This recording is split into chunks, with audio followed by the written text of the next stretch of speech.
Third Sun Solar.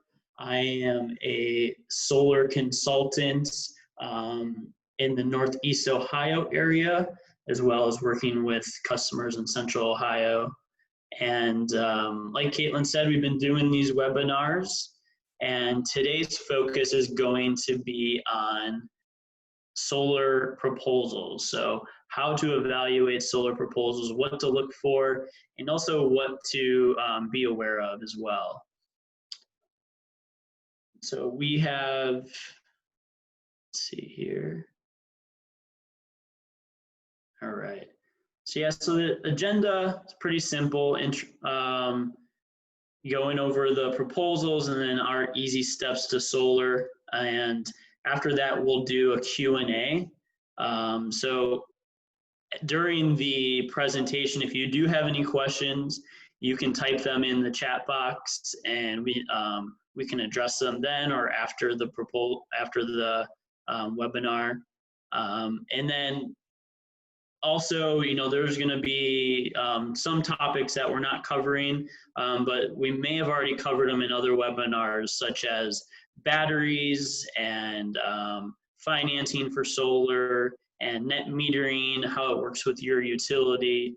There's a lot of good webinars we've been doing since March, so if you want to check them out on our YouTube page, go right ahead. All right, so evaluating a solar proposal. And so what we're going to go over are things to look out for.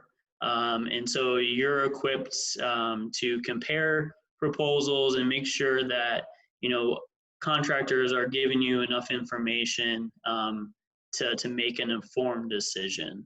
And so that is really what our approach is to educate, let solar sell itself, and make sure that you're aware of what you're investing in. So first thing to look at is understanding the type of panels. So when looking at a proposal, making sure that the manufacturer's name is present, the model number of that panel, and also the wattage that's available. And the reason we bring this up is because there's a lot of different panel manufacturers out there. And it's important to understand what each of them offer and if they're a good fit for your home. So there's two types of commonly used panels, and those are monocrystalline cells or polycrystalline. And so if you look here, typical traditional blue cell panels with silver framing, these are polycrystalline. So they're a little less efficient as you get into the monocrystalline panels, which are right here and here.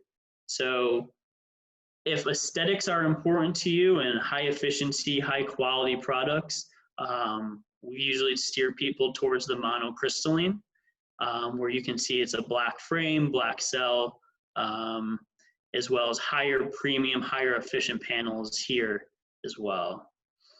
And so when you're looking at types of panels in the brand of manufacturer, you want to make sure that the manufacturer's been around for quite some time. And so tier 1 manufacturers are high quality manufacturers that have a proven track record, high quality warranties, and also bankable.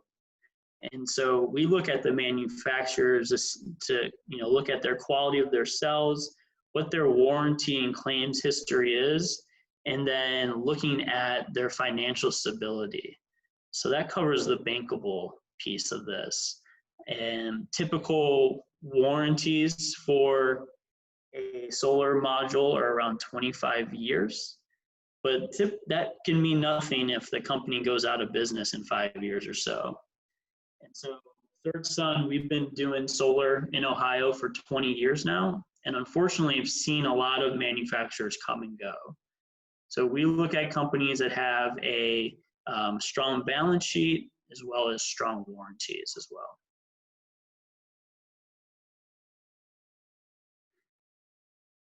Now, you also want to make sure that your proposal includes the type of inverter that you'll be using. There are typically 3 types of inverters: microinverters, string inverters, or a hybrid of string and microinverters. And so this here that's pictured is a Solar Edge HD Wave, and that's a hybrid of both central inverters and microinverters. So understanding which type of inverter you have, and seeing what your site's going to need is important, so that's called out in your proposal. We use these hybrids because they seem to be a more proven technology, higher efficiency, and good value for the customer.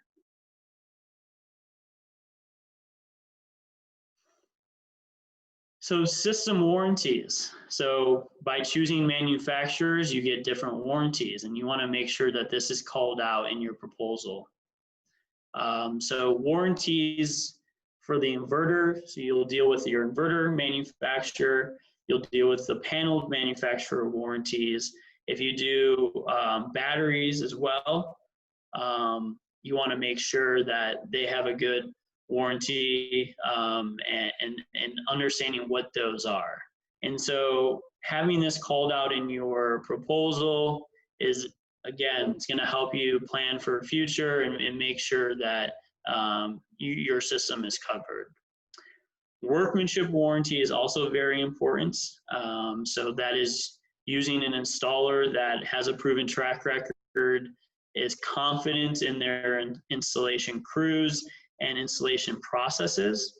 So looking to see what a workmanship warranty is. And Third Sun Solar, since we've been doing solar in Ohio for 20 years, we use all our in-house crews, licensed electricians. We offer a 20-year workmanship warranty, and that's one of the longest in the state of Ohio. So making sure that's called out and understanding what they cover as well.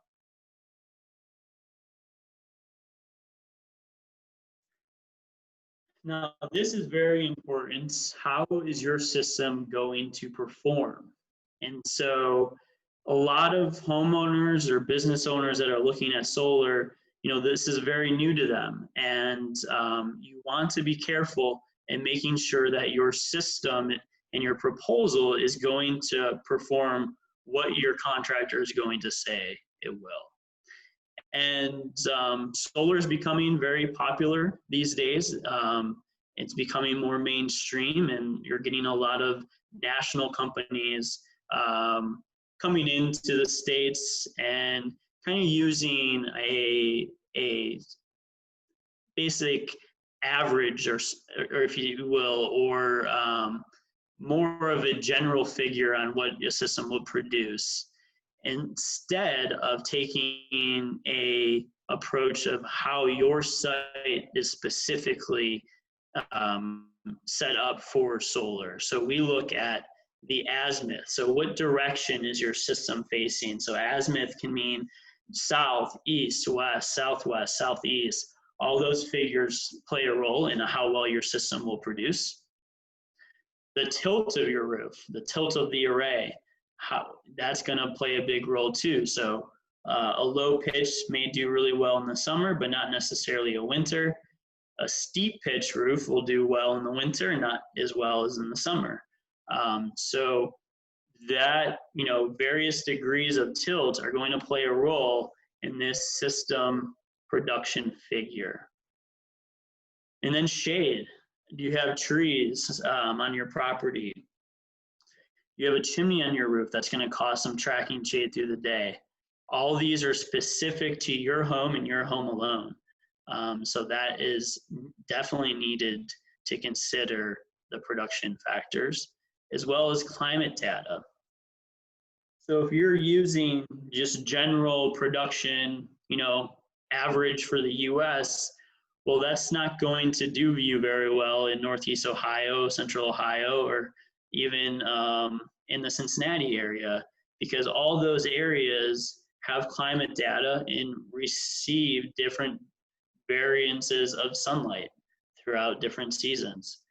So knowing your area, and what we use is your zip code, and that'll pick up the local weather station and show us how much sun data that your area can achieve. So if you look here, you want to make sure your proposal is showing your system size. And so this system size is a 5.76 kilowatt system. And then based on all these factors, we're going to provide you with your first year system production. So a 5.76 based on this site's factors is going to produce about 6,500 kilowatt hours. If you do the math, that's about 1,100 and about 1,100 kilowatt hours per kilowatt. So that is your production factor. And so if you're getting a proposal and one company saying that a 5.76 is going to produce 6,500 kilowatt hours, and another has the same system size, but they're saying it's going to produce 9,000 kilowatt hours, well, you want to make sure that your kilowatt hour per kilowatt is falling in between this range here. So you want to be wary of anything that exceeds 1,300 kilowatt hours per kilowatt. And unfortunately, we see that quite a bit, especially with people that are not familiar with Ohio, that are just coming in here to sell. You want to make sure that the production of the system is being realistic. So definitely watch out for any fluff and inflating of numbers on this regard. So another way to eliminate that risk is there a production guarantee?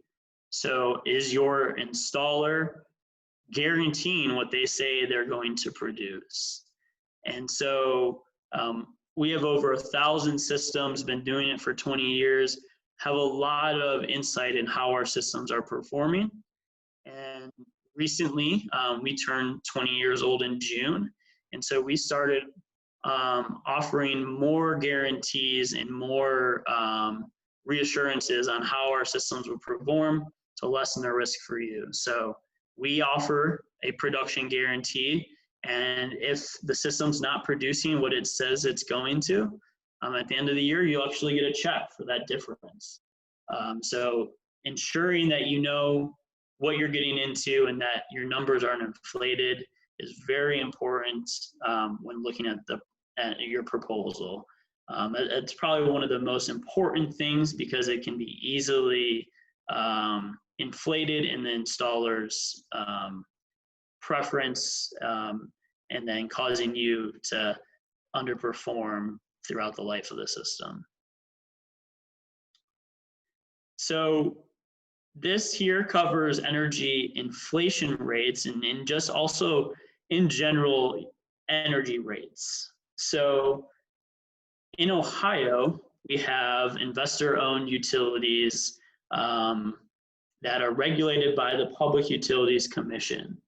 And so those utilities like AEP, Duke Energy, First Energy, Ohio Edison, Cleveland Illuminating Company, Dayton Power and Light, a lot of these companies, these utilities have to offer solar based on Public Utility Commission rulings and regulations. So if you have a different utility, if you have a rural co-op, or maybe your city has its own electric utility, that is going to differ on your rate of return and how much savings you're going to achieve, and also your inflation as well. So it's important that the economics that you're seeing are going to be factored in to your specific utility. So that is very important. If you're not aware of the utility rates that your proposal is showing, definitely inquire about that. Most of the investor-owned utilities their cost can vary for total retail rate anywhere from 11 to 13 cents.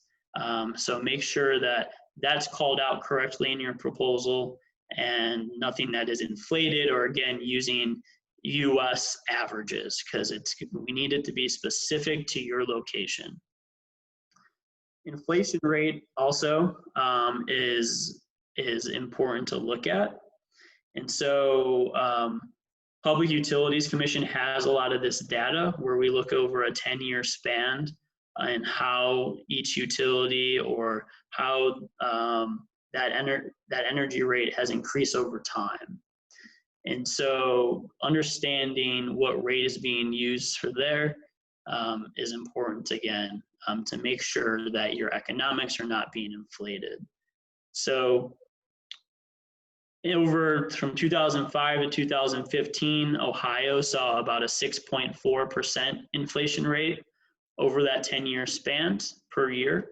And so to be conservative, we're currently using around 4%.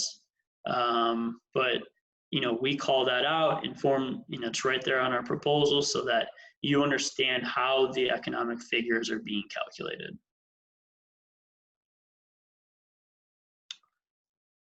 Another thing to be aware of is bundling energy efficiency upgrades into the solar savings. So when you get a savings report, again, it's going to take a look at how much the system's producing, what is your utility rate, what is the projected inflation of that rate over 5, 10, 25 years, 30 years.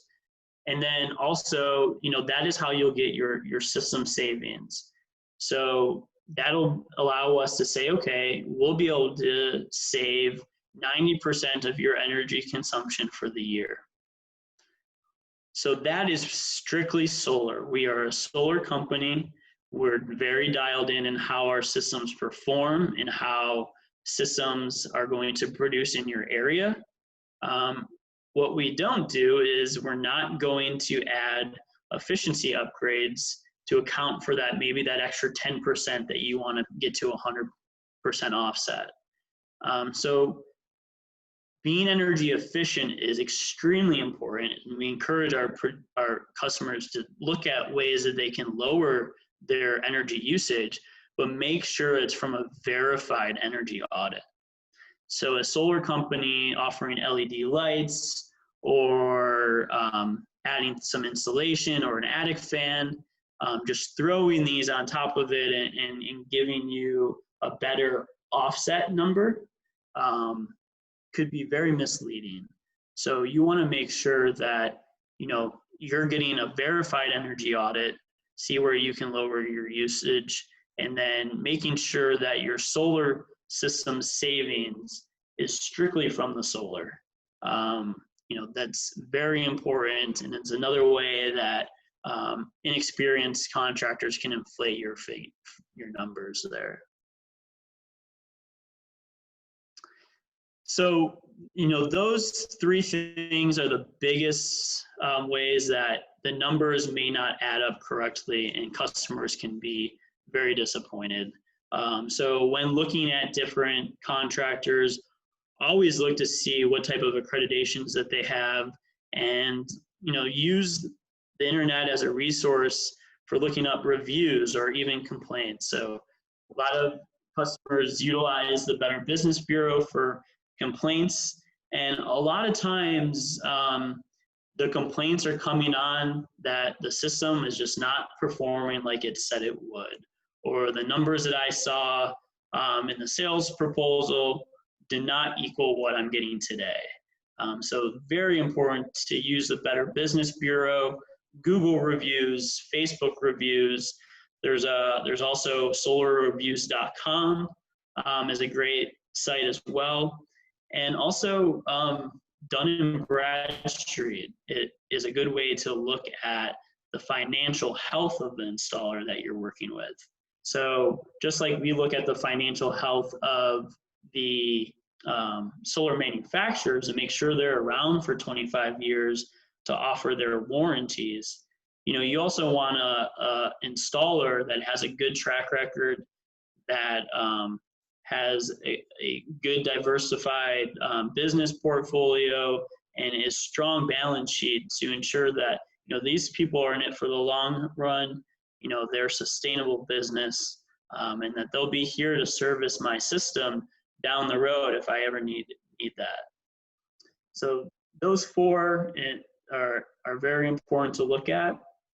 And then in terms of reviewing, and then also quality, there's a lot of quality control through a NABCEP certified program throughout the United States and North America for solar professionals. So making sure that you have the contractor you work with is NABCEP certified. So that could be installers, engineers, electricians, salespeople. Look for that certification. And fortunately, at Third Sun, one of our co-owners, Jeff Greenfield, is on the board of NABCEP, as well as we have a few installers and engineers that have their certification. So it's a good certification to show that these are professionals in the industry, that their expertise is going to be passed down onto your system. And then lastly, we are a certified B Corporation. So B Corporation is a company that puts people and planet before profits. And so we actually did a whole webinar on this if you want to go check it out on our YouTube page.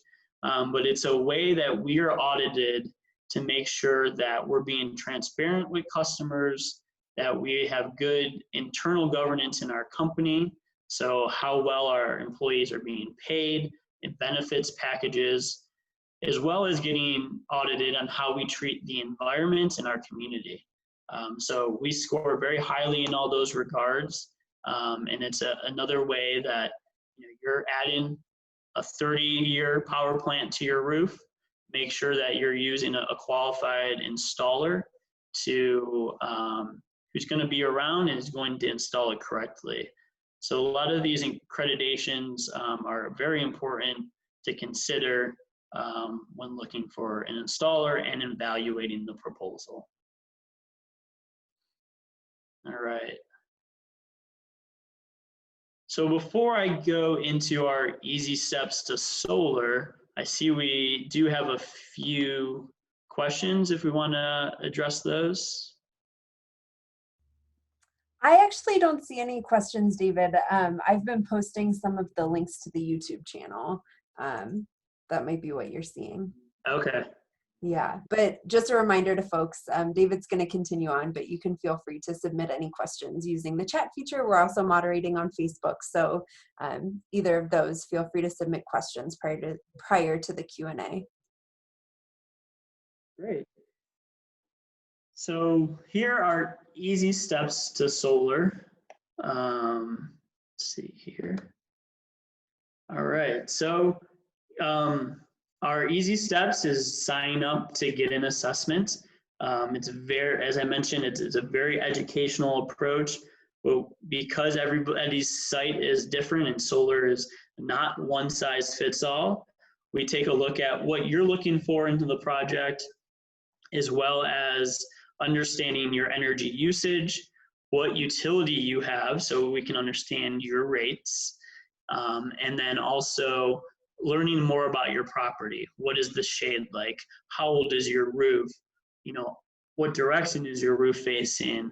Maybe a ground mount is a good example. That's also another webinar topic that we covered. And so we do an assessment, understand what you're looking for, and then based on that discussion, we can provide and review with you a proposal that will show you all these features that I just mentioned. So the type of panel manufacturers, the type of inverters, the production factor, all the warranties, and also dialing in what your pre-solar utility costs are, and then what your post-solar utility costs will be. So that's part of all part of our assessments. And you can sign up at this link, and I'd be happy to talk with you and answer any of your questions, and give you an honest proposal and assessment for you. And from there, we start designing the system, and then get into an agreement and start all the pre-construction work, where we take care of all the permits for you and your building and electrical permits, all the interconnections with the utility, all the work with your utility, and as well as equipment installation. So all our costs are covered everything you need to go solar. All right. So that is it on this topic. If there are questions, I'd be happy to answer them now. Yeah, thanks, David, for covering all of that. That was a great breakdown of a lot of the questions that we hear from folks about the proposal process. If anyone has anything that they've seen in the past that they want to ask David about, maybe you are in the process of comparing proposals and you have a question either about something that he said or something that you've seen that you would like clarification on, go ahead and use the chat feature, and we will go ahead and get to your questions. We do have one question from Kevin. Kevin asks, have you found the PV Watts website to be fairly accurate with estimating production? Yes, that's a good question, Kevin. And yeah, PV Watts is a great resource. It's from the National Renewable Energy Laboratory. And there's a lot of variances that you can put in. So you can account for extra losses. So if you had a tree that you knew was going to cause shade for 2 hours in the morning, that would, you can put those figures in. You can adjust the tilt, the azimuth. What PV Watts does, it does give a range. So a lot of times they'll give you a figure, but in the fine print, they'll show a range that could be about 1,000 kilowatt hours in that range. So seasonality plays a role. So, this summer, especially where I am in Northeast Ohio, systems have been performing very well this summer because we've had very little cloud coverage. And so that you're going to have some variance year to year, but PV Watts will do a good job. And we reference PV Watts as well as we use Sunroof too, that can calculate nearby shade. And that's good if the trees are still there, but if trees have been removed or trees have been added or different factors have been added in terms of shading, we can turn to PV Watts and adjust those figures. Awesome. Thanks, David. One question I think we hear a lot, and it's particularly pertinent during these times in which we're really aware of the people we're inviting into our homes or, even into our front yards, is, what is it necessary for a solar consultant to come on site during these times? Some people, when we talk to them, some customers who are looking and thinking about solar, really are interested in having someone come out.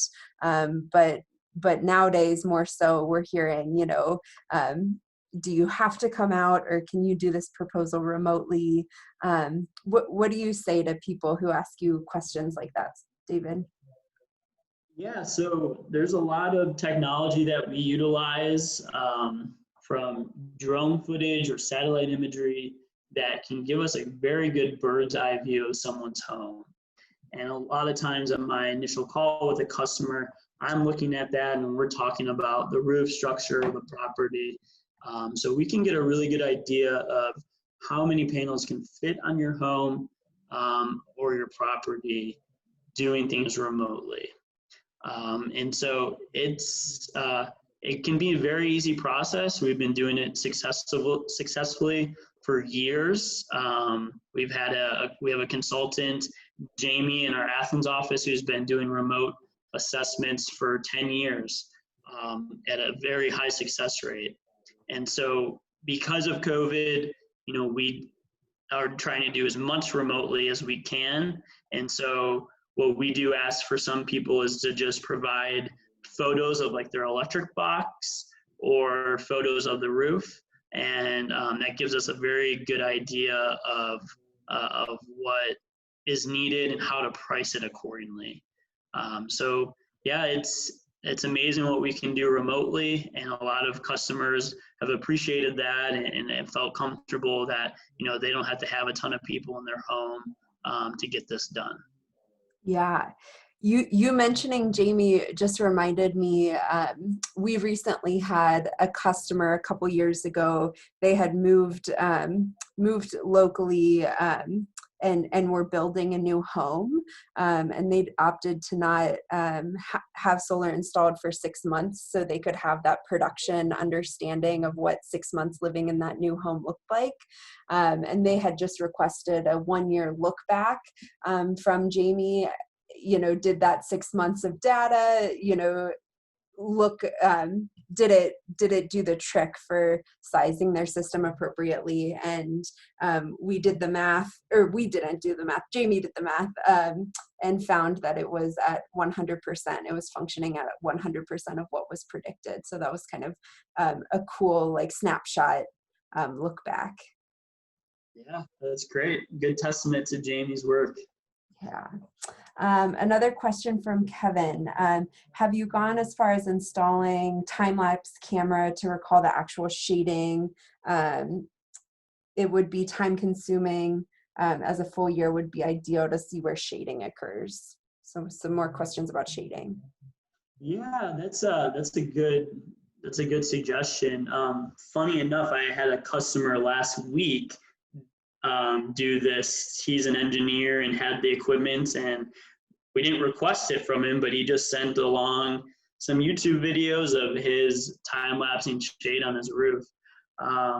So we don't necessarily need to do that, although it's a cool approach. If we do need to get on the roof and really dial in the production, we can use it's called Solar Pathfinder. And so it's a device that we can put on the roof and take a photo of, and it'll show us, okay, this tree is going to cause shade in the month of April from 9 a.m. to 11 a.m. And so now we know, and we can trace the shade that we get off of this device, and it'll give us an idea of the production throughout the day. So that's our way to double check some of the software technology that we're using. So, at some point through the process, we can get up there if there is a tree in question and confirm it using the Solar Pathfinder. And the Pathfinder does use PV watts data. So you put in the zip code, and based off the traces and where the trees are located, when it's going to cause shade, it'll use PV watts data plus the trace to give you an idea of what production would be. Thanks, David. Folks, feel free to continue sending in questions. We aren't getting too many, so I think we can get to them all. We have one from Brian. Brian asks, do you ever do DC microgrids for homes? So DC microgrids,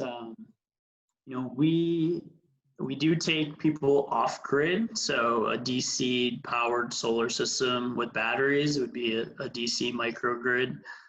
So yeah, we do have experience with that. We don't do it with, suburban homes very frequently. We can look into that. We typically do them for, lake houses or hunting cabins or smaller and smaller buildings. But yeah, we do have experience with the DC off-grid stuff. Awesome. Thanks, David. I don't see any additional questions coming in. If anyone does have any questions, go ahead and submit them now. And I just will remind everyone to check out our YouTube page for more info like this. We also have a blog on our website, thirdsunsolar.com, where a lot of content is covered, including frequently asked questions as well as case studies. So if you are shopping for solar, we've got a lot of great resources, just like what David has shared today, on our website, on our YouTube. And we're really enjoying connecting with people in this way during this time. It's a great way to connect and share information.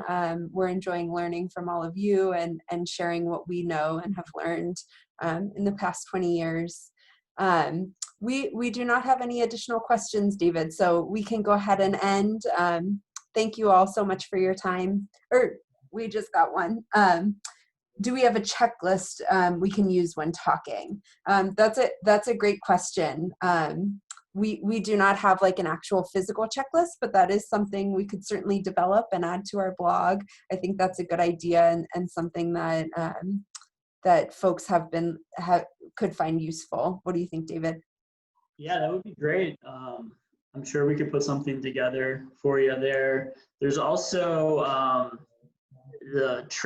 one of the trade organizations called SEIA, SEIA. If you go to SEIA.org, they do have a checklist and things to consider, kind of like a consumer protection piece there that will cover a lot of what I covered today, and so that you can have that checklist and things to consider when looking at a proposal. Yeah, that's a good idea. I just tried to look it up really quick and can't find it, but if we can find it, we'll add that to the YouTube page when we post it. Cool. Good. Great. Well, thanks everyone for attending. We really appreciate you all being here, and we look forward to connecting with you next time. Thanks, everyone.